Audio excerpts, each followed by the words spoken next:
हाय, मला उद्या इडली बनवायची होती. त्यासाठी मी आतल्या रात्रीच इडलीचं सगळं काढून घेतलं होतं. पूर्वतयारी झाल्यानंतर बघा, गुड मॉर्निंग. हा बघा माझा मोबाईल कसा फुटला आहे आणि ऑपरेशन केलं आहे शंभूने. असो, मुलं देवाघरची फुलं. सकाळची मॉर्निंग ही चहाशिवाय होतच नाही. तुमचीही होत नसणार. सकाळी चहा घेतल्याशिवाय फ्रेश वाटतच नाही. मी चहा, बिस्किट आणि बदाम घेतले. त्यानंतर मी आज स्ट्रॉबेरी आणि केवी घेतली. त्यानंतर मी डोसे केले. राऊंड राऊंड डोसे करताना हा मध्ये कसं काय फाटला काय माहिती.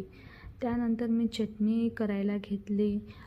चटणी ही इडलींसाठी होती. इडल्याही करून घेतल्या. इडली आणि चटणी असा हा आजचा नाश्ता होता. मी किचनमध्ये असले आणि शंभू नसला असं होतच नाही.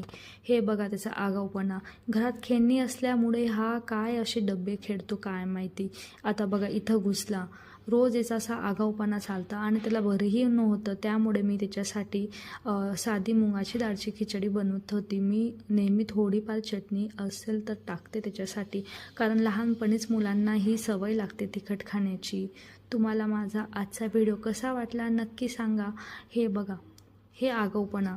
आता टी व्ही बघायची होती तर टी व्हीची रिमोट कसं घेऊन बसला आहे.